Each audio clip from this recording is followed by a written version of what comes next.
मेरा नाम जीवनजोत कौर है तो मैं माता गुजरी कॉलेज ਦੇ ਵਿੱਚ MSc ਵੈਜੀਟੇਬਲ ਸਾਇੰਸ ਦੀ ਸਟੂਡੈਂਟ ਹਾਂ।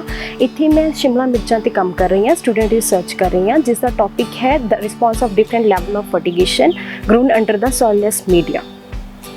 ਜਿਹੜੀਆਂ ਆਬਜ਼ਰਵੇਸ਼ਨ ਮੈਂ ਲੈ ਰਹੀ ਹਾਂ ਉਹ ਸੋਇਲ ਪੈਰਾਮੀਟਰ ਤੇ ਹਨ, ਕੁਆਲਿਟੀ ਪੈਰਾਮੀਟਰ ਤੇ ਹਨ ਤੇ ਗਰੋਥ ਪੈਰਾਮੀਟਰ ਤੇ ਨਿਊਟ੍ਰੀਐਂਟ ਸਟੇਟਸ ਤੇ ਹਨ। ਪੋਲੀ ਹਾਊਸ ਦੇ ਵਿੱਚ ਲਾਉਣ ਦੇ ਸਾਨੂੰ ਬਹੁਤ ਜ਼ਿਆਦਾ ਫਾਇਦੇ ਹਨ, ਜਿੱਦਾਂ ਕਿ ਤੁਸੀਂ ਪਹਿਲਾਂ ਦੇਖ ਸਕਦੇ ਹੋ ਜਿਹੜਾ ਇਹਦਾ ਫਰੂਟ ਹੈ ਉਸ ਦਾ ਸਾਈਜ਼ ਵੀ ਬਹੁਤ ਜ਼ਿਆਦਾ ਵੱਡਾ ਹੁੰਦਾ ਹੈ ਤੇ ਸਭ ਤੋਂ ਜ਼ਿਆਦਾ ਕਿ ਇਹਦੇ ਵਿੱਚ ਇਨਸੈਕਟ ਪੈਸਟ ਆ, ਟੈਂਪਰੇਚਰ ਆ, ਹਿਊਮਿਡਿਟੀ ਆ, ਉਹ ਸਾਰਾ ਆਪਾਂ ਅਕੋਰਡਿੰਗ ਟੂ ਬਾਹਰਲੇ ਟੈਂਪਰੇਚਰ ਦੇ ਅਕੋਰਡਿੰਗ ਆਪਾਂ ਕੰਟਰੋਲ ਕਰ ਸਕਦੇ ਹਾਂ, ਮੇਨਟੇਨ ਕਰ ਸਕਦੇ ਹਾਂ। ਤੇ ਪੋਲੀ ਹਾਊਸ ਦੇ ਵਿੱਚ ਗਰੋ ਕਰਨ ਦੇ ਬਹੁਤ ਜ਼ਿਆਦਾ ਫਾਇਦੇ ਹਨ, ਜਿੱਦਾਂ ਕਿ ਨਾਰਮਲ ਫੀਲਡ ਦੇ ਵਿੱਚ ਅਗਰ ਆਪਾਂ ਗਰੋ ਕਰਦੇ ਹਾਂ ਤਾਂ ਆਪਾਂ ਨੂੰ ਜੇ पर प्लांट तो 1 kg यील्ड मिलती है, तो अगर आप पॉली हाउस की गल करिए तो आपको 1.5 या 2 kg पर प्लांट तो यील्ड है जी मिलती है। नमस्कार किसान भाइयों, मैं हिमांशु सैनी हूँ। मैं BSc एग्रीकल्चर फाइनल ईयर में पढ़ रहा हूँ। मैं माता गुजरी कॉलेज का स्टूडेंट हूँ। आज मैं आपको बताऊँगा सॉइललेस मीडिया के बारे में। सबसे पहले मैं आपको बताऊँगा कोकोपीट जो है, जो नारियल का छिलका होता है, उसको चॉप करने के बाद, कंप्रेस करने के बाद बनाई जाती है। ये जो हमारे प्लांट्स होते हैं उसको सपोर्ट प्रोवाइड करती है। अगला जो मीडियम की बात करूँगा वो मैं करूँगा पिडलाइट के बारे में। पिडलाइट जो है हमारा वॉल्केनिक इरप्शंस के टाइम निकलता है, ये एरेशन प्रोवाइड करता है। और अगले जो मीडियम की बात करूँगा वो है हमारा नीम केक जिसको कहते हैं।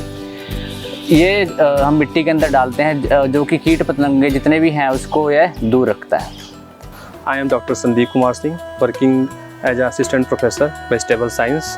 आज मैं आपको पॉली हाउस के अंदर कैप्सिकम की खेती के बारे में जानकारी देंगे। जो यहाँ पर हम कैप्सिकम की खेती कर रहे हैं, इसमें हमने सोयललेस कल्टीवेशन कर रहे हैं। इसमें हमने क्या किया है कि कोकोपीट, वर्मी कंपोस्ट और नीम केक 3:2:1 रेशियो में यूज किया है। आप देख रहे हैं कि ये क्रॉप लगाए हुए नियर अबाउट 70 डेज़ हो गया है।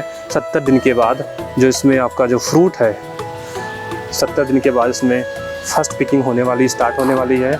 इसमें आप देख रहे हैं ये फ्रूट है आपका, ये रेडी है हार्वेस्ट करने के लिए। जब आप पॉली हाउस में कैप्सिकम की खेती करते हैं तो सबसे पहले होता है कि आपको जो सीड है गुड क्वालिटी के होने चाहिए। उसके बाद आप किस टाइप के सॉइल में ग्रो कर रहे हैं। बेसिकली हमने तो यहाँ पर सॉइललेस मीडिया का यूज़ किया है, जिसमें आपके वर्मी कंपोस्ट हो गए, कोकोपीट हो गया और नीम केक हो गया। कोकोपीट 3 पार्ट यूज़ करना है, वर्मी कंपोस्ट 2 पार्ट यूज़ करना और 1 पार्ट आपको यूज़ करना है नीम केक। और यहाँ पर हम ये ऑर्गेनिक मेथड से कैप्सिकम का कल्टीवेशन कर रहे हैं, जिसका जो ईल्ड है अप्रॉक्सीमेटली ये 2 से 3 किलोग्राम ईल्ड प्रोड्यूस होगा।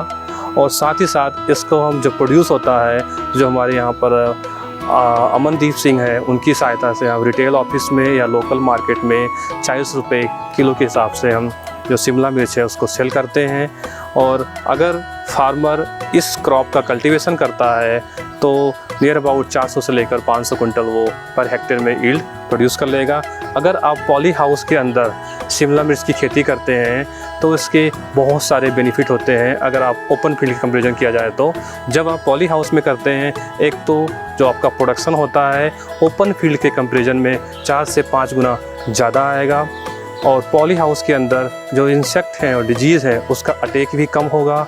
और साथ ही साथ गुड क्वालिटी के आपका जो फ्रूट होगा वो प्रोड्यूस होगा। और पॉली हाउस के अंदर राउंड ईयर कल्टीवेशन कर सकते हैं। वो कैसे कर सकते हैं, यहाँ पर हम आर्टिफिशियल मेथड से टेम्परेचर और रिलेटिव ह्यूमिडिटी को मेंटेन करते हैं।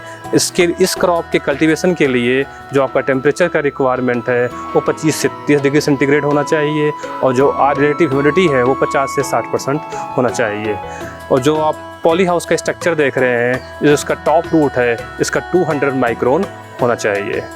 ठीक है, इसलिए गुजारिश है फार्मर से और किसान वीरों से गुजारिश है कि अगर आप पॉली हाउस के अंदर कैप्सिकम का अगर कल्टीवेशन करते हैं तो ओपन फील्ड के कंपैरिजन में ईल्ड बढ़िया आएगा। और साथ ही साथ में आपको इंसेक्ट और डिजीज़ होने चांसेस कम होंगे और इनकम जो आपकी है वो भी ज़्यादा होगी।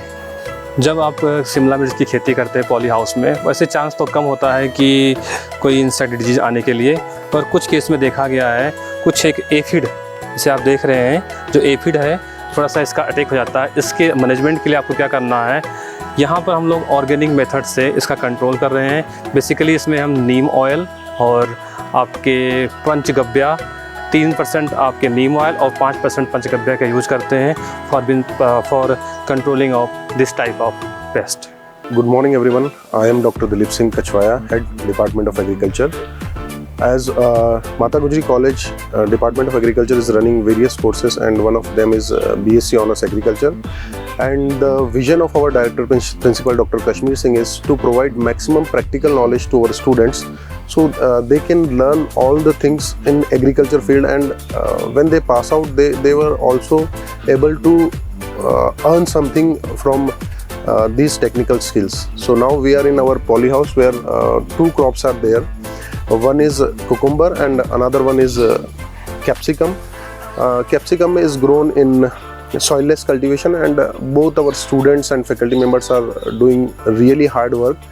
And as far as Punjab condition is concerned, what I personally think that vegetables and fruits are the main crops which will diversify the crops and which will give more income to the farmers as compared to other crops.